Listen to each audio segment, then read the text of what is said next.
Hi, welcome back to our little camper adventures. I'm Suzanne. In this video, I'm going to show you how to convert a flimsy Camco battery box that comes with most campers to a more robust but inexpensive battery box that you can lock, insulate, and heat. Stay tuned. Welcome to our little camper adventures, where we put a lot of fun into a small space and have the time of our lives. In this video, I'm going to show you 18 steps on how to convert your flimsy Camco battery box to a more robust metal battery box. I know 18 steps does sound like a lot, but watch the entire video. It's really not that hard.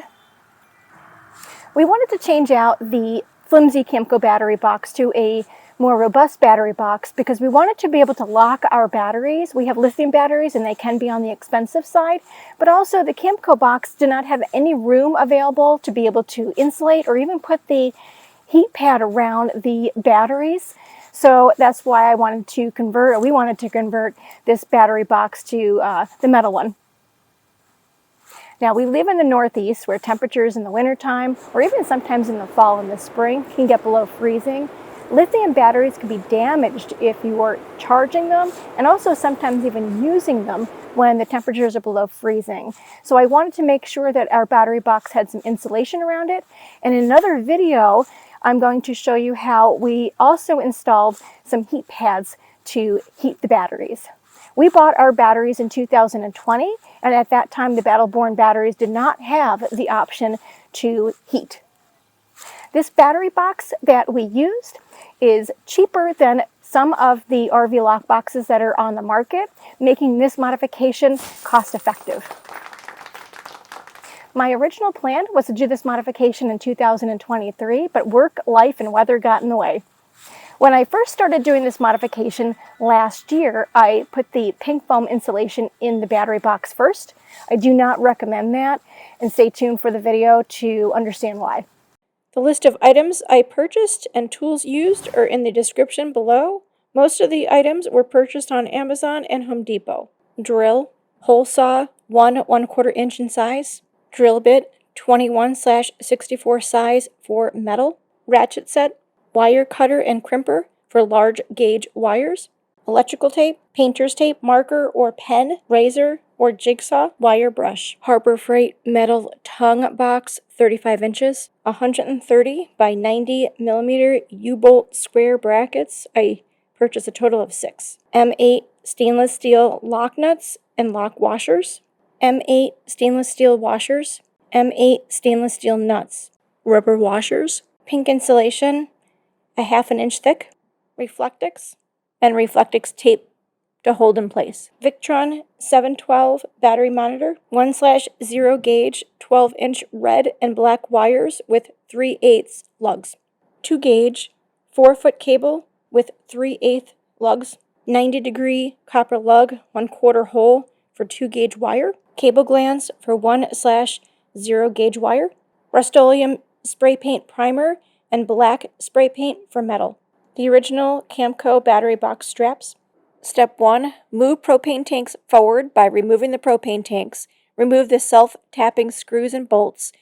Move the propane tank platform forward. Re-tap in the screws. We did clean the metal propane tank platform with a wire brush and spray painted the metal with black Rustoleum paint. Step 2. Remove your weight distribution hitch brackets if needed. Step 3. Turn the solar disconnect switch in the off position. Turn off main battery disconnect switch. Disconnect your battery wires from the batteries, negative first, then the positive terminals. Also remove the red 2-gauge wire coming from the 100 amp breaker on the passenger side frame of the camper. Step 4. Remove the batteries from the Camco box and remove the existing battery box by removing the bolts, screws by using a ratchet or drill. Step 5. I used the original holes that were used to hold the Camco battery box in place, but re-drilled into the holes to make them the size I needed for the M8 U-bolt brackets that I used. I used a 21/64 drill bit. Step 6. Align one side of the U-bolt bracket with the larger hole that you just drilled into, and then mark another hole needed for the other side of the U-bolt bracket and drill into the metal battery bars at that location. I drilled holes in the battery box frame area for 4 U-bolts, but I added on 4 more holes in between those for another set of U-bolts. Step 7, I used a wire brush to clean the hole edges, sprayed with primer, and after that dried, I sprayed with the black spray paint. Step 8, aligning the new battery box in the location that you want it in, and mark the areas for drilling. Put painter's tape on the bottom of the battery box. Sit the battery box over the tongue camper frame and line up the box in the location where you want it to be mounted. Be mindful that the box will need to be opened enough to be able to get batteries in and out of it. Align the U-bolts up under the holes in the battery metal framework up to the bottom of the battery box and draw marks on the painter's tape using the marker on the bottom of the new metal battery box. Be careful not to move the battery box. Drill holes using the 21/64 metal drill bit into the bottom of the battery box pen marks. Step 9. Remove the painter's tape on the battery box, spray the holes inside and out of the box with primer, let it dry, and then spray with the black paint. In my case, I needed to remove some of the pink foam insulation to expose the holes better for mounting the brackets. In my case, I installed the pink foam insulation first. You can do that, but then you're going to have to remove some of the insulation around these holes. Step 10, figuring out where you're going to have the wires coming in and out of the battery box. Roughly in the middle of the back of the battery box is going to be the location for the cable glands and the wires coming in and out. I put the battery box temporarily in the final location, put the batteries in the box, and figured out where would be the best location for the cable glands given the wire lengths. The red 2-gauge incoming wire that I removed from the 100 amp breaker earlier was too short to make it into the new box. See more on how I solved that problem later in the video. Using painter's tape, mark the locations of where the cable glands are going to be. Be sure to leave some space between them for the nuts to be tightened. Step 11, use the 1/4 inch bimetal hole saw and cut 3 holes into the back of the battery box. Same with earlier, wire brush, prime, and then paint the inside and outside of the holes. Again, I had to remove some of the foam insulation. You see where this is going. Attach the cable glands to the back of the box when the paint is dry. Step 12, put the box in the final location. Push the U-bolts up through the bottom of the holes you drilled in the frame. Attach a nut, not the lock one, a lock washer, a washer, and then a rubber washer to each end of the U-bolts you pushed through under the frame. Step 13, push the U-bolts into the battery box holes. Attach a rubber washer, the metal bracket included in the U-bolt bag if you're able to include those, metal washer, a lock washer, and then the lock nut.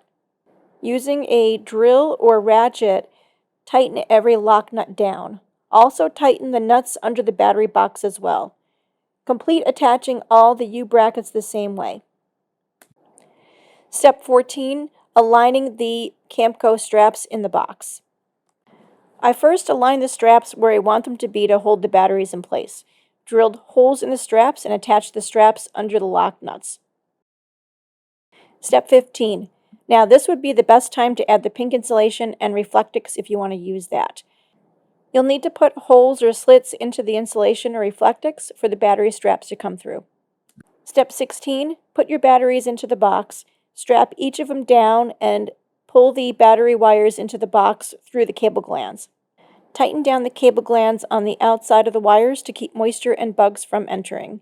I will likely fill the holes with caulk as well. Cut the 4-foot long 2-gauge red wire to length. I used a 1/4 inch hole size 90-degree angle lug that is for 2-gauge wire on that cut end, crimped and wrapped with electrical tape. You can use heat shrink tubing if you have the supplies. Attach that end of the red 2-gauge wire to the 100 amp breaker and reattach your battery wires, negatives and then positives. Step 18, here's where I attach the shunt to one black battery terminal using the 1-gauge 12-inch wire with the 3/8 lugs, and then attach the black camper wires to the other end of the shunt. I did try to put the shunt into a waterproof case where I attached some cable glands on. However, I had a difficult time getting those wires into there and then attached to the shunt, so I gave up. Because of the new battery box location, we needed to relocate the weight distribution brackets and move the brake disconnect switch just slightly forward to accommodate for our weight distribution hitch bolt. Don't forget to turn the main power back on as well as the solar power. My next step in a future video will be to add battery heaters around our batteries in the battery box and add an on-off switch as well. So keep a lookout for that video to come out by hitting the notification bell so you know when our next video is posted. Congratulations on installing your metal battery box. The list of steps on how we converted this battery box are in the description below. Thank you very much for watching our Little Camper Adventures video on how we converted the flimsy Camco battery box to a more robust, metal, lockable, insulated, and eventually heated battery box for our lithium batteries. If you like this video or found it useful, hit that like button. If you are going to be doing this kind of modification or already have, leave a comment so we can hear about it. Thank you. Thank you for watching our Little Camper Adventures. Don't forget to click the thumbs up button if you liked the video. Please subscribe to our channel and share with others. Leave a comment so we can get to know you better. Thanks again.